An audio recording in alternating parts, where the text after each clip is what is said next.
So students, last time we had done unit cells, different type of unit cells किए थे और उनमें कितने कितने एटम होते हैं उसका हमने पता लगाया था। जैसे जो सिंपल यूनिट सेल है उसमें we know that simple cubic unit cell जो होता है उसमें एक एटम होता है पर यूनिट सेल। जो body centred cubic unit cell होता है उसमें दो एटम होते हैं पर यूनिट सेल। और जो आपके पास फेस सेंटर क्यूबिक सेल होता है, यूनिट सेल होता है, that is having 4 atoms per unit cell. Okay, now the next topic which we are going to discuss today is close packing in crystals। जो crystals हैं, मतलब जो हमने पढ़ा है ना, हम मैंने क्या बोला था कि हम अब डिटेल में किसके बारे में पढ़ रहे हैं। जितने भी ये आने वाले लेक्चर हैं हम सारे क्रिस्टलाइन सॉलिड्स के बारे में पढ़ने वाले हैं, क्रिस्टलाइन सॉलिड्स की प्रॉपर्टी डिस्कस करने वाले हैं। ओके, तो क्रिस्टल्स में क्लोज पैकिंग कैसे हो रखी है अब उसके बारे में पहले पढ़ेंगे। ओके, तो इसको समझने के लिए, पैकिंग इन द क्रिस्टल्स को समझने के लिए, first of all we have to study close packing in one dimension कि वन डायमेंशन में क्लोज पैकिंग कैसे हो रखी होती है। और ये जो क्लोज पैकिंग को समझने के लिए मैं एटम को यहाँ पे एक सफेयर की तरह कंसिडर करके चलूंगा। ओके, तो अगर आपका जो वन डायमेंशन में क्लोज पैकिंग देखें तो वो तो एक ही तरीका है करने का, सिंपल आप ऐसे अरेंज कर दो उनको। क्लोज पैकिंग का मतलब उनको जितना आप कम वॉल्यूम में एडजस्ट कर सकते हो उतना, तो आप ऐसे ही कर सकते हो close packing like this. Okay, तो ये हो गया close packing of sphere in one dimension. Okay, अगर मैं बात करूं टू डायमेंशन में, तो टू डायमेंशन में आपके पास क्लोज पैकिंग करने के दो तरीके हैं।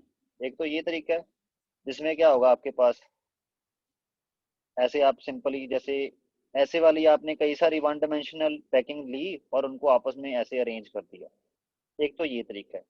ओके, दूसरा तरीका क्या है?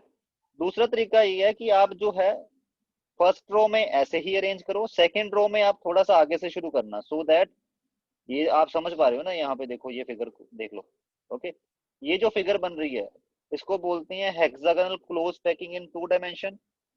ओके, अगर ऐसे पैकिंग हो रखी हो, और अगर ऐसे पैकिंग हो रखी हो उसको बोलते हैं square close packing in two dimension. Okay, but in the end matter क्या करता है, थ्री डायमेंशन में पैकिंग, और यही सबसे ज्यादा इंपॉर्टेंट है और इसको ही डिटेल में पढ़ना है। तो थ्री डायमेंशन में क्लोज पैकिंग कैसे होती है? ठीक, थ्री डायमेंशन में क्लोज पैकिंग दो तरीके से हो सकती है। क्लियर? अगर हम ये स्क्वायर क्लोज पैकिंग वाली लेयर्स लें, हमने ऐसे कई सारी लेयर बनाई और उनको इकट्ठा करके एक के ऊपर एक टिका दिया, तो आपके पास कैसे आएगा अरेंजमेंट? ऐसा अरेंजमेंट आएगा। ओके, इसको बोलते हैं three dimensional close packing from two dimensional square closed packing layers. इसमें हमने क्या किया हुआ है, हमने स्क्वायर क्लोज पैकिंग लेयर्स ली ये वाली, और कई सारी ऐसी लेयर करके एक के ऊपर एक रख रख के हमने एक थ्री डी पैकिंग बनाई है। इसको बोलते हैं square close packing, square close three dimensional packing ये वाली हुई। ओके, बट एक दूसरा तरीका भी है जिससे हम ऐसे पैकिंग कर सकते थे, ये तो सबसे सिंपल वाली है। और ये जो स्क्वायर क्लोज पैकिंग है इसमें जो यूनिट सेल होता है वो कौन सा होता है? वो सिंपल यूनिट सेल होता है जो बार बार रिपीट हुआ होता है। सिंपल यूनिट सेल कौन सा होता है? जिसमें आपके पास एटम जो हैं वो सिर्फ क्यूब के कॉर्नर्स पे पाए जाते हैं यहाँ पे। ओके, ये यूनिट सेल आपको दिख रहा होगा। ओके, बट इसमें आगे सेकंड ये इसमें आगे दो कैटेगरीज हैं, तो पहले कैटेगरी ए डिस्कस कर ली हमने, that is square close packing, three dimensional packing. Okay, अब three dimensional packing from two dimensional hexagonal close packing layer. अगर हम ये जो टू डायमेंशन में हमने ये वाली लेयर्स बनाई थी, इन लेयर्स की हेल्प से अगर हम थ्री डी पैकिंग करें तो वो कैसे आएगी? इन्हीं की लेयर से। जैसे एक लेयर आपके पास ऐसी है ना, अभी हमने पढ़ा कि कैसी लेयर होती है, ऐसे लेयर होती है ना, हेक्सागोनल क्लोज पैकिंग की टू डायमेंशनल लेयर ऐसे होती है। ओके, अब हम क्या करें, अब हम अगर ऐसा कर दें कि इसके ऊपर जैसे मान लो ये कंचे तो देखे होंगे ना आपने वैसे, ठीक है, वो होती नहीं है ग्लास की बॉल्स, ये वो वाली कंसिडर करके चलो, अपने इमेजिनेशन में वो लेके चलनी है आपने। ठीक, अब आपने क्या किया, अब यहाँ पे भी आपने यहाँ यहाँ ऊपर ये ऐसे वो कंचे टिकाने शुरू कर दिए। अब थ्री डी पैकिंग करनी है ना क्योंकि हमने, तो ये देखो, तो ऐसे वाली जो पैकिंग आ जाएगी, अब ये देखो ये थ्री डी स्ट्रक्चर बन जाएगा जिसमें दो लेयर्स होंगी, एक ये बॉटम वाली लेयर, एक उससे ऊपर वाली लेयर। ये मैं दिखा नहीं पा रहा, ठीक है, आप इमेजिन कर लो एक ऐसी लेयर और उसके ऊपर एक और लेयर आपने बना दी, उसके ऊपर कंचे रख रख के। ओके, तो आपके पास क्या होगा, तो ये आपके पास बन जाएगी 3D पैकिंग, किस कौन सी, जिसमें आपने कौन सी लेयर यूज करी है, hexagonal close packing layer use करी है। ओके, बट इसके ऊपर जो थर्ड लेयर है उसको कैसे रखेंगे, उसके अकॉर्डिंग भी आपके पास अरेंजमेंट डिफरेंट हो जाएगा, उसके अकॉर्डिंग फिर इसमें दो अरेंजमेंट बन जाएंगे, दो डिफरेंट अरेंजमेंट बन जाएंगे। ओके, ये तो अभी सेकंड लेयर तक पढ़ा ना हमने, क्लियर कि अभी दो लेयर्स हैं, एक के ऊपर एक लेयर टिकाई है, उसमें अभी हमने ये देखा कि यही पॉसिबिलिटी है। बट इसमें आगे दो पॉसिबिलिटीज और आ जाती हैं, वो कौन सी दो पॉसिबिलिटी है, वो नेक्स्ट पेज पे है। ओके, मैं नेक्स्ट पेज पे बढ़ रहा हूँ, इस पेज पे वापस आता हूँ। ठीक, वो पॉसिबिलिटीज हैं hexagonal close packing and cubic close packing. Okay, clear, जब आपके पास ये पहली दो लेयर्स तो ऐसे ही अरेंज होंगी, चाहे वो हेक्सागोनल क्लोज पैकिंग है चाहे वो क्यूबिक क्लोज पैकिंग है, मतलब ये जो फर्स्ट और ये सेकंड लेयर जो है, ये तो ऐसा जैसे दोनों में ऐसे ही, देखो दोनों में ऐसे बना रखी है। बट जो उसके ऊपर ये थर्ड लेयर आनी है, ठीक है, उसका अरेंजमेंट कैसे होगा, उसके बेसिस पे आप आगे दो कैटेगरीज में डिवाइड कर सकते हो 3D क्लोज पैकिंग को। ठीक है, अगर वो ऐसा आ जाए, ऐसे में मतलब इसको भी मैं थोड़ा एक्सप्लेन करूंगा बाद में, तो उसको बोलते हैं हेक्सागोनल क्लोज पैकिंग, HCP। अगर वो अरेंजमेंट ऐसा आ जाए, जैसे ये फर्स्ट लेयर ये सेकंड लेयर, ये तो दोनों में सेम ही है, थर्ड लेयर में देखो यहाँ पे डिफरेंस है और यहाँ पे डिफरेंस। ओके, तो यहाँ पे ये जो थर्ड लेयर में डिफरेंस आ जाएगा, थर्ड लेयर में जो डिफरेंट होगा इस तरह वाला, वो कौन सी पैकिंग को बनाएगा, that will B cubic close packing, उसको क्या बोला जाएगा, cubic close packing. Okay, clear, ये दोनों पैकिंग हम किस में पढ़ते हैं, three dimensional packing from two dimensional hexagonal close packed layers. Okay, इसको बोलते हैं HCP और CCP, hexagonal close packing, cubic close packing.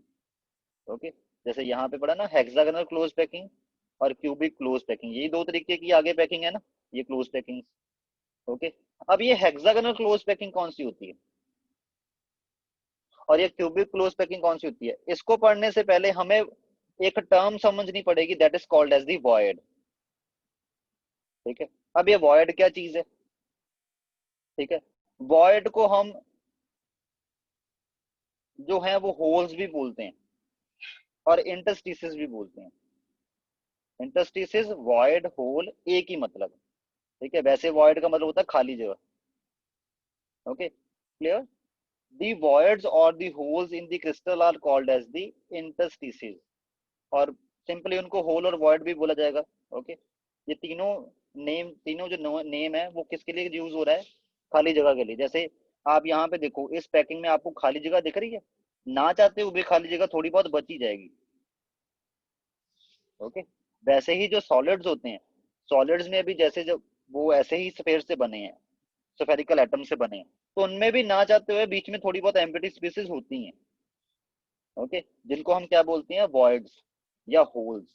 अब वॉइड्स मेजरली होने को तो कई तरह के हो सकते हैं, बट मेजरली सॉलिड्स में आपको दो तरीके के वॉइड दिखते हैं। ओके, कौन कौन सा, टेट्राहेड्रल वॉइड, ऑक्टाहेड्रल वॉइड। ठीक, ऐसा वॉइड जिसके सराउंडिंग में चार स्फेयर्स दिख रहे हैं आपको, उसको बोलेंगे टेट्राहेड्रल वॉइड। जैसे अगर मैं बात करूं इस वॉइड की, ये जो इस कंचे के नीचे है, इसमें देखो ये वाला वॉइड जो है, इसमें आपके पास 1 2 3, तीन एटम तो नीचे वाले हैं और एक एटम उसके ऊपर पड़ा है। ओके, इसको ऐसे समझो, ये आपके पास ऐसे है। ओके, ये तो तीन नीचे वाली लेयर है, एक आपने लेयर बनाई, उसके बाद आपने क्या किया, एक और कंचा लिया वो उसके ऊपर रख दिया, ये ऊपर है उसके। ओके, यहाँ पे जो वॉइड क्रिएट हुआ इसको क्या बोलेंगे, इसको बोला जाएगा टेट्राहेड्रल वॉइड। ओके, क्योंकि इस वॉइड के सराउंडिंग में कितने एटम है, चार। A simple triangular void, triangular void इसलिए क्योंकि ये दिखने में ट्रायंगुलर जैसा लगता है, लाइक सी, यहाँ पे सी मेंशन किया होगा ना मैंने, सी कहाँ पे है, सी कई जगह होगा, कहीं किधर गया, ये रहा सी, ये रहा C. Okay, like C in a crystal is surrounded by four spheres called a tetrahedral void or hole, or you can also call it tetrahedral interstices. Okay, उसके बाद ऑक्टाहेड्रल वॉइड क्या होगा? ऐसा वॉइड जिसकी जो surrounding है वो 6 sphere से होगी। अगर मैं बात करूं इस वॉइड की, ये वाला डी वॉइड, ये वाला, ठीक है, तो ये कैसे बना है? नीचे आपके पास 3 स्फेयर ऐसे हैं, ठीक है, ऊपर आपने 3 स्फेयर ही रखे बट उल्टे डायरेक्शन में। एक, वेट, 1 2 3 ऐसे ऊपर आपने रखे हैं, 1 2 3, ओके। ये वाला जो वॉइड है, ठीक है, इसका ये जो खाली जगह, इसके सराउंडिंग में कितने हैं, कितने स्फेयर हैं जो इसको सराउंडिंग में है? 6। तो इसलिए इस वॉइड को क्या बोला जाएगा? इस वॉइड को बोला जाएगा ऑक्टाहेड्रल वॉइड। जैसे यहाँ पे सिंप्लीफाइड व्यू दिया हुआ, देखो ये ऑक्टाहेड्रल वॉइड है, ओके, और ये वाला जो है ये टेट्राहेड्रल वॉइड। Got it? तो ये हमने पढ़ लिए वॉइड्स। अब हम दोबारा चलते हैं अपनी मेन जो बात हम कर रहे थे उसके ऊपर, ठीक। हेक्सागोनल क्लोज पैकिंग और cubic close packing. Hexagonal close packing के केस में क्या है? when a third layer is placed over the second layer, जैसे मैंने बोला फर्स्ट और सेकंड तो दोनों में सेम ही चलती हैं, चाहे वो एचसीपी हो चाहे वो सीसीपी हो, in such a way that the spheres cover the tetrahedral voids। अगर आप, जैसे ये तो बिल्कुल एक छोटा सा पोर्शन दिखाया, आगे कई सारे एटम्स होंगे ऐसे ही, ऐसे आगे से आगे बनाते जाएंगे हम, ठीक, और उनका वैसे सेग्रीगेट करके ये बनाया हुआ, ये बॉटम वाली लेयर ऐसी है, ये वाली, उससे ऊपर ये जो लेयर पड़ी है वो ऐसी है, उसमें सिर्फ 3 एटम ही दिखाए हुए हैं हमने, और उससे ऊपर वाली लेयर दोबारा से वही वाली है जैसे ये नीचे वाली थी, ओके। इसको बोलते हैं A B type arrangement, okay. Hexagonal close packing को A B type of arrangement भी बोलते हैं। अब हमने किया क्या? हमने ये जो पहली 2 लेयर्स बना ली, उसके बाद जो तीसरी लेयर बनाने वाला था मैं, तो मैंने क्या किया, मैंने ये ट्राई करी कि जो मेरा सफेयर है, जो थर्ड लेयर का सफेयर है, वो कैसे आएगा? वो ऐसे आए कि वो टेट्राहेड्रल वॉइड्स को कवर करे, सेकेंड लेयर में जितने भी टेट्राहेड्रल वॉइड बनेंगे उनको कवर करे, उनके ऊपर आए। जैसे मान लो ये आपके पास सेकेंड लेयर है ना, ऊपर वाली, ये वाली, तो सेकेंड लेयर में जितने भी टेट्राहेड्रल वॉइड्स बन रहे हैं, जैसे ये सी, सी, और भी कई सारे बन रहे होंगे, वो भी यहाँ पे दिखाया ही नहीं ना, छोटा सा रीजन दिखाया, तो मैंने यहाँ पे एटम रखे वो ऐसे करके, ओके। जैसे मैं यहाँ पे सी के ऊपर एटम रखूं तो ये देखो, और यहाँ पे भी सी के ऊपर एटम रखूं तो ये देखो, मतलब ये नीचे वाला जो एटम पड़ा है, ये जो नीचे वाली लेयर का एटम बोल रहा हूँ मैं, ठीक, वैसा ही एटम आपके इसके ऊपर रखा जा रहा है 3D में, ओके। सिमिलरली ऐसे इसमें हो रहा है, तो आपके पास क्या होगा, सेकेंड लेयर के ऊपर एक ऐसी ही लेयर बन जाएगी जो उसके बॉटम में है, तो आपके पास अरेंजमेंट कैसा बन जाएगा? That will be the hexagonal close packing type arrangement, A B type arrangement, okay. अब हम बात करते हैं क्यूबिक क्लोज पैकिंग में क्या होता है। when the third layer is placed over the second layer in such a way that sphere cover the octahedral voids। अब आपने थर्ड लेयर को में जब एटम रखने शुरू करने हैं, तब आपने ऐसे रखने हैं कि जो एटम रखोगे आप वो ऑक्टाहेड्रल वॉइड को कवर करे, टेट्राहेड्रल वॉइड को ना कवर करे, ऑक्टाहेड्रल वॉइड को कवर करे, ओके। अब इसमें दोबारा जाते हैं, ठीक। अब इसमें ऑक्टाहेड्रल वॉइड कहाँ कहाँ पे है? ये डी है, ठीक है, ये डी है, ये डी है, ओके। और भी कई जगह होंगे बट वो भी यहाँ पे दिखाए नहीं, हमने दिखाया स्मॉल पोर्शन है, तो यहाँ पे एटम रखा जाएगा एक, यहाँ पे, यहाँ पे। अब देखो ये जो पहली लेयर थी ना, ऐसा अरेंजमेंट बनेगा अब, ओके, ना दूसरी लेयर जैसा अरेंजमेंट बनेगा, ये एक अलग ही अरेंजमेंट बन जाएगा ऐसे, ओके, क्लियर? तो ये तीसरी लेयर बन गई, थर्ड टाइप ऑफ लेयर बनेगी जिसको हम बोलेंगे सी लेयर, ओके। जैसे ये ए बी सी, ठीक है, ये ए लेयर ऐसे, उसके ऊपर ऐसे बी लेयर पड़ी होगी, ये सिर्फ छोटा सा रीजन दिखा रहे हैं हम, पूरा नहीं दिखा रहे, ठीक है, और उसके ऊपर सी लेयर ऐसे पड़ी होगी। उसके बाद रिपीटेशन चालू होगी, उसके बाद दोबारा से ए आ जाएगी, फिर बी आ जाएगी, फिर सी आ जाएगी। रूल आपने यही रखना है कि जो नीचे वाली लेयर है उससे ऊपर जो लेयर आपने फिट करनी है, उस लेयर में एटम आपने ऐसे रखने हैं कि वो ऑक्टाहेड्रल वॉइड के ऊपर, ऑक्टाहेड्रल वॉइड को कवर करे, ओके। तब आपके पास A B C type arrangement आ जाएगा, ओके। और जो सॉलिड बनेगा उस टाइम जो क्यूबिक पैकिंग आएगी, जो क्लोज क्यूबिक पैकिंग आएगी, उसको बोलते हैं क्यूबिक क्लोज पैकिंग। अदरवाइज जो पैकिंग आती है उसको बोलते हैं hexagonal close packing, got it? तो आपके पास ये जो three dimensional close packing from two dimensional hexagonal close packing layers. इसके आगे आपके पास दो तरह के सॉलिड बन सकते हैं, दो तरह के सॉलिड की पैकिंग बन सकती हैं, hexagonal close packing, cubic close packing. Okay, but इन दोनों में से चाहे जिस मर्जी में आपका सब्सटेंस क्रिस्टलाइज हो रहा हो, ठीक है, दोनों की एफिशिएंसी बराबर ही है। एफिशिएंसी का मतलब क्या होता है, जैसे अब मान लो इतना बड़ा ये आपने सॉलिड लिया, ठीक है, सॉलिड में तो कई सारे एटम पड़े हैं ना ऐसे, ठीक, तो अगर ऐसे एटम पड़े हैं, ये सिर्फ रफली बना रहा हूं मैं, तो इनके बीच में खाली जगह भी बचती है।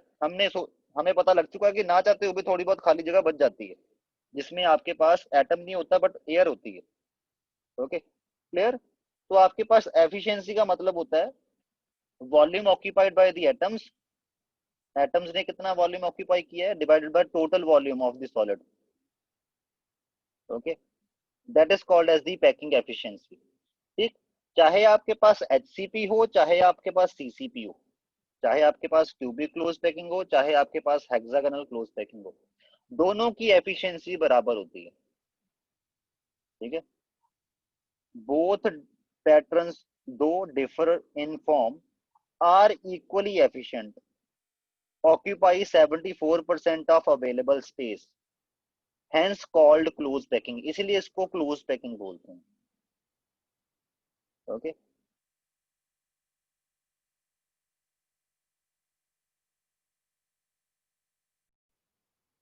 नाउ क्लोज पैकिंग के केस में अब एक टर्म रह गई डिफाइन करनी, that is coordination number. Coordination number क्या होता है, द नंबर ऑफ क्लोसेस्ट और nearest neighbours of any constituent particle in the crystal lattice is called its coordination number.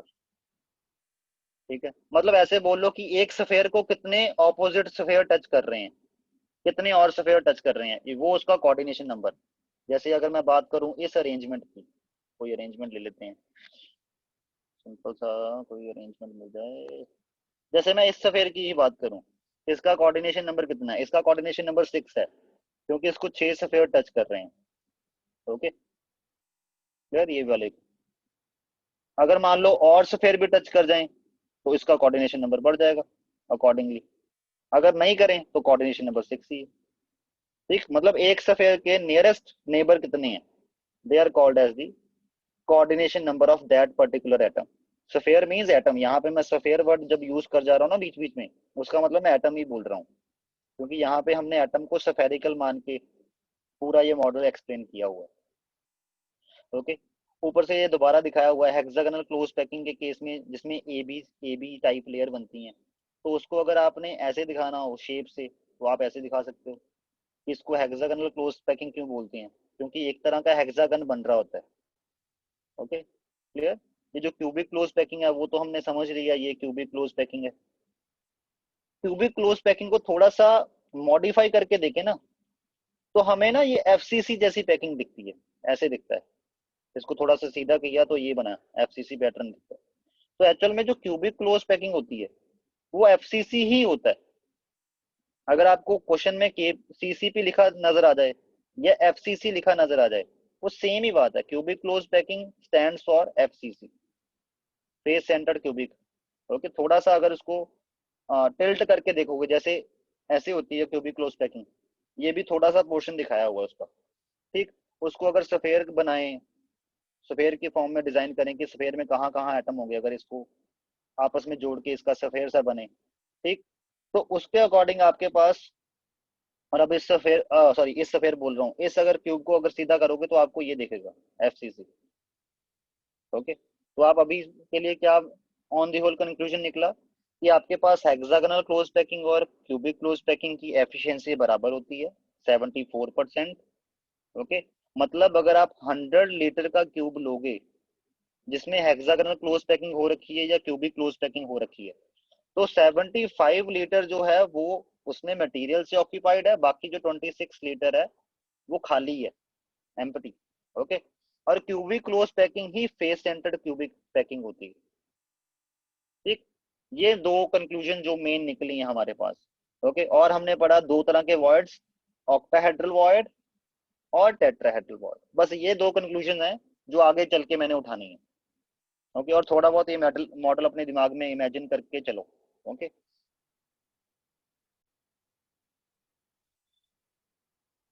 अब आपके पास नेक्स्ट है जो बहुत इंपॉर्टेंट है, that is calculation of space occupied, that is packing fraction और packing efficiency. जैसे हमने बोला ना क्यूबिक क्लोज पैकिंग के लिए 74% जो स्पेस है वो ऑक्यूपाइड होता है।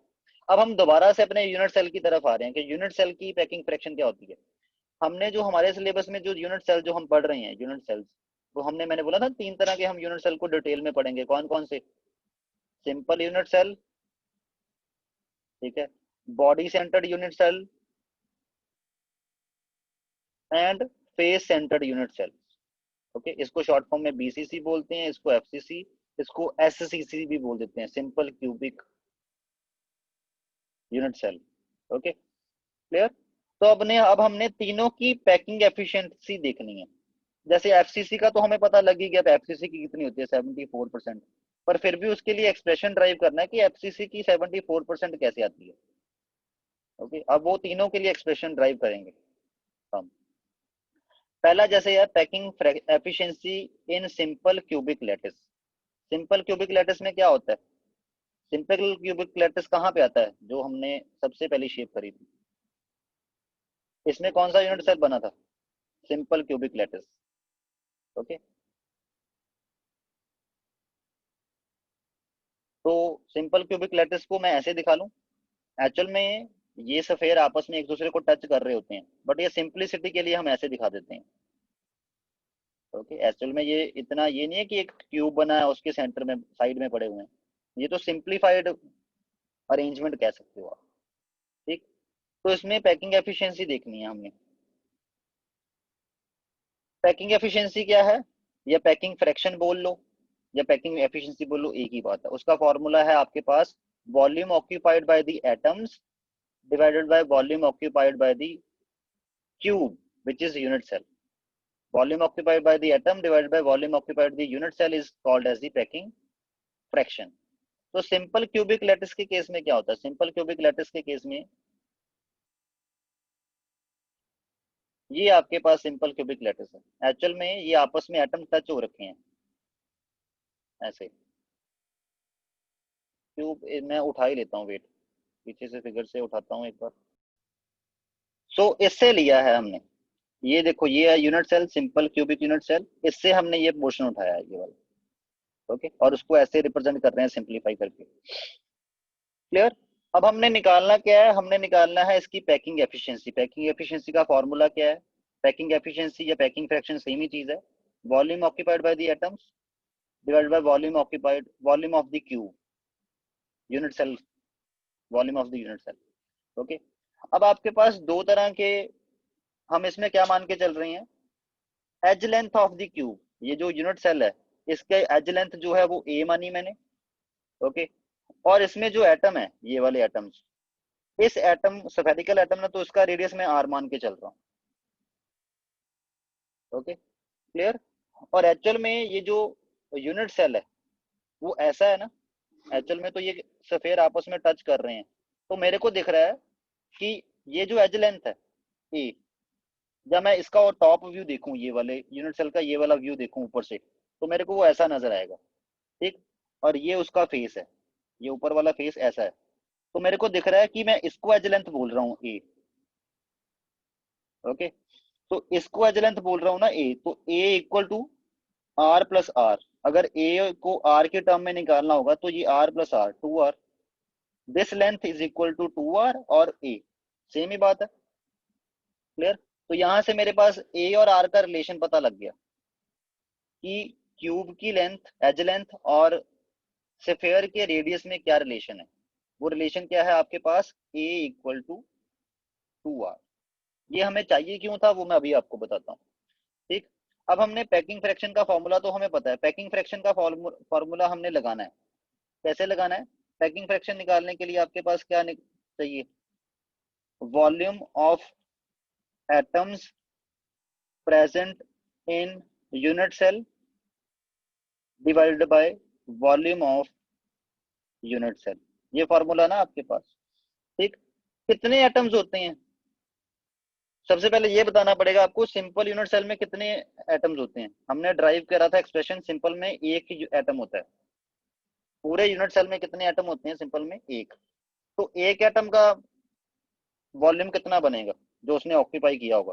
4/3 पाई आर क्यूब ना, ये होता है ना formula, volume occupied by this sphere. तो पैकिंग फ्रैक्शन में ऊपर क्या आएगा? 4/3 पाई आर क्यूब। और नीचे क्या आएगा? इस क्यूब का वॉल्यूम। इस क्यूब का वॉल्यूम क्या होगा? ए क्यूब। क्यूब का वॉल्यूम ऐसे निकलता है ना, क्यूब की लेंथ ब्रेड्थ हाइट तो सेम ही होती है, तो ए क्यूब। ठीक। तो अब आप इसको काटोगे कैसे? यहाँ पे नीचे आर की टर्म, ए की टर्म में आंसर आ रहा है, ऊपर आर की टर्म में आंसर आया, तो ये कटिंग नहीं ना होगी।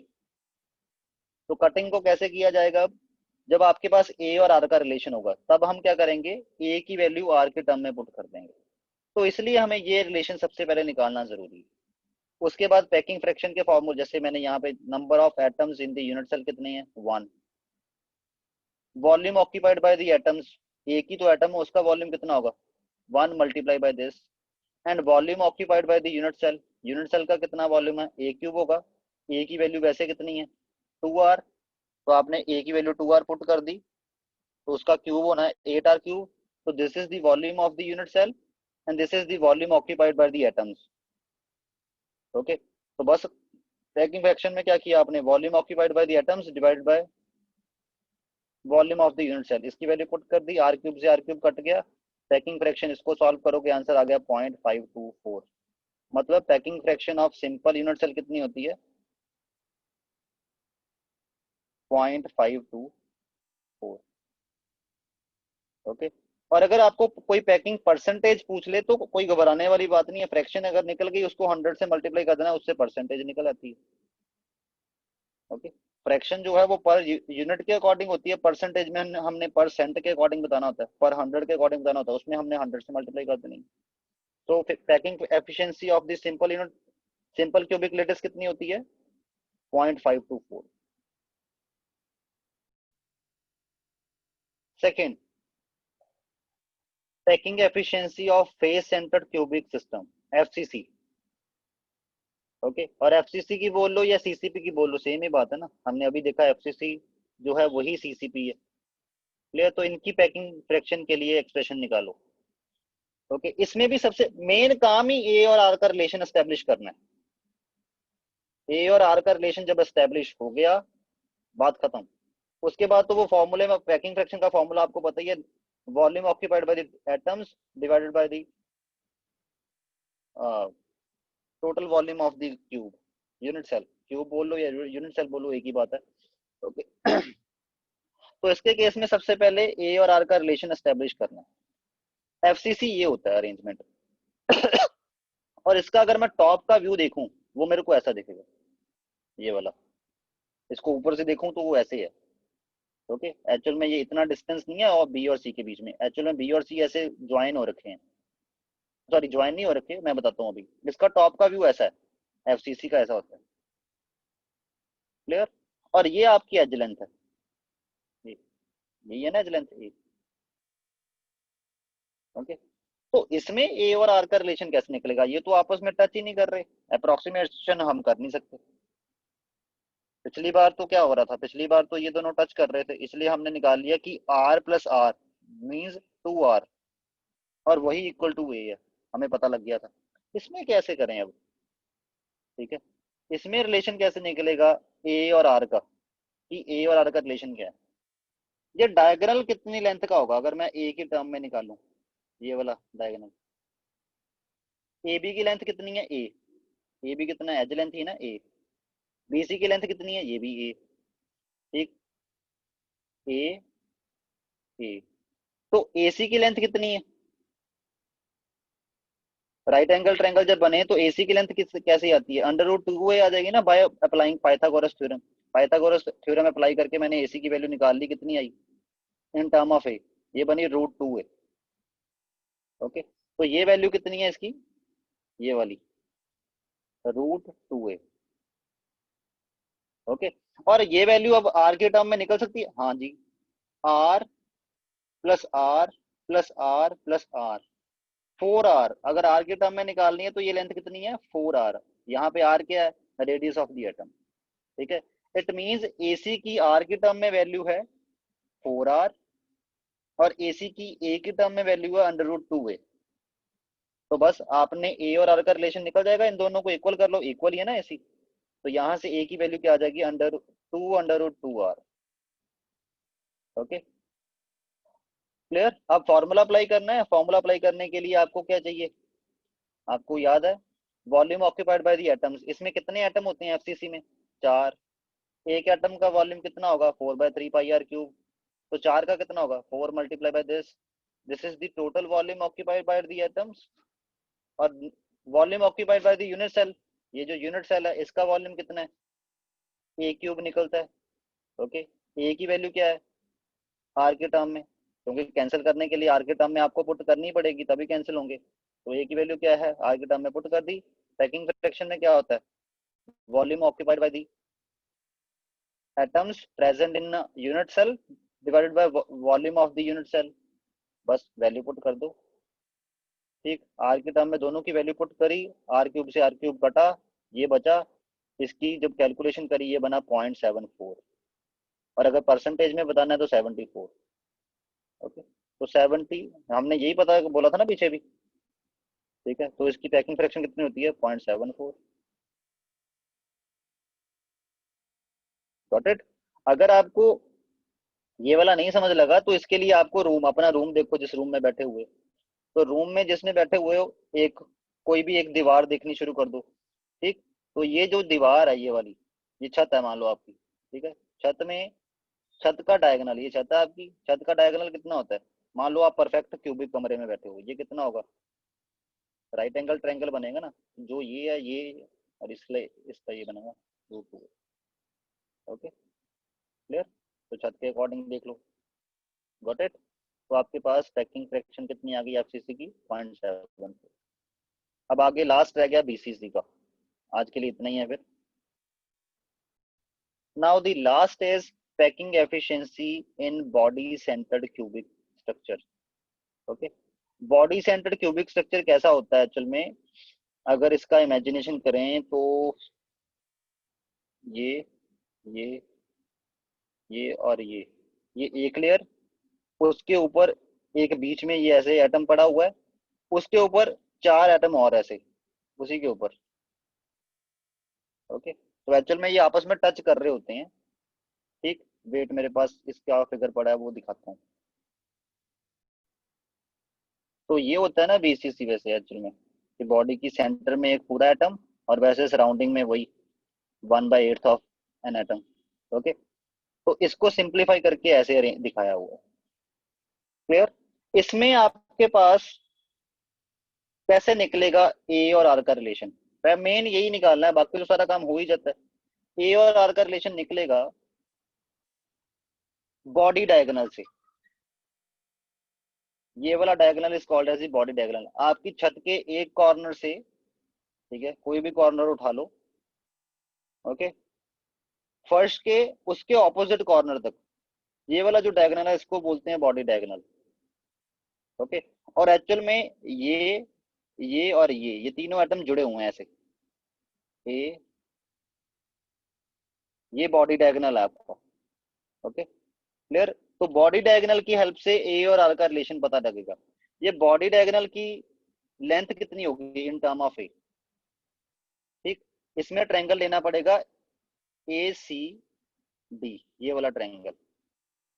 ठीक, ऊपर जो आपकी छत है उसका डायगोनल ले रहे हो आप साथ में, ये वाली छत का डायगोनल है, छत की तरफ देख लो चाहे, ये छत का डायगोनल, उसके बाद एक दीवार का ये कॉर्नर, और ये रहा बॉडी डायगोनल। इसकी वैल्यू आपने निकालनी है।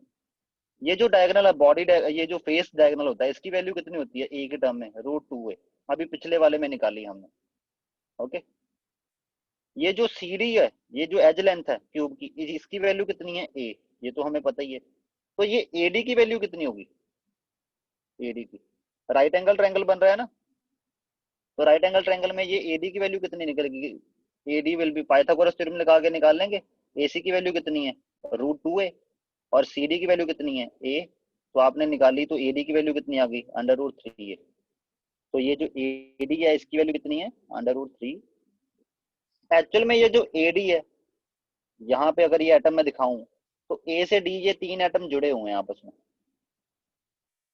ठीक है। तो मतलब जो एडी की वैल्यू है वो कितनी है, r r r r. R की टर्म में एडी की वैल्यू कितनी है, 4 आर। और वैसे एडी की वैल्यू जैसे यहाँ पे लिखा ही हुआ, एडी की वैल्यू कितनी है, 4 आर, अगर आर के टर्म में देखें। और अगर ए की टर्म में देखें तो एडी की वैल्यू कितनी आई है, √3 है।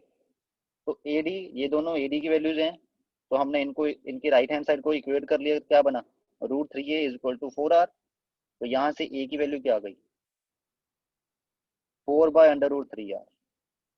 बस यही रिलेशन एस्टेब्लिश मेन करना होता है, बाकी तो हो निकल ही गया। पैकिंग फ्रैक्शन के लिए आपको क्या चाहिए, volume occupied by the atoms divided by volume of the unit cell. Volume occupied by the atoms कितने हैं, आपके पास बीसीसी में कितने एटम होते हैं पर यूनिट सेल, 2। 2 एटम्स का क्या वॉल्यूम होगा, 2 × वॉल्यूम ऑफ 1 एटम। और आपके पास क्यूब का वॉल्यूम कितना होगा, A³ यूनिट सेल का जो वॉल्यूम है वो कितना होगा, क्यूबिकल है ना, तो A³ और ए की वैल्यू आर के टर्म में कितनी आई है, अभी ये वैल्यू निकाल के पुट कर देंगे हम। क्लियर, तो इसके बाद आपके पास क्या बन गया, बस यहाँ पे वैल्यू आंसर ही पुट करना है। बस यहाँ पे वैल्यू पुट करी, एक्सप्रेशन बना, इसको सॉल्व करा, ये R³ से R³ कट जाना है, बचा ये, और आपका आंसर आया 0.68। ठीक। तो परसेंटेज ऑक्यूपेंसी कितनी होती है इन केस ऑफ बीसीसी, 68%। तो चाहे हम समराइज कर लेते हैं, सिंपल क्यूबिक की कितनी एफिशिएंसी होती है, पैकिंग फ्रैक्शन होती है 0.52। बीसीसी की कितनी होती है 0.68। एफसीसी की कितनी होती है 0.74। पैकिंग फ्रैक्शन की वैल्यू।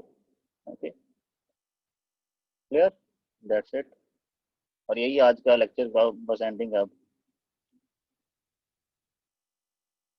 इसको कल थोड़ा और कंटिन्यू करेंगे, कल हम थोड़ा वॉइड्स के बारे में पढ़ेंगे कि वॉइड का रेडियस कितना होता है।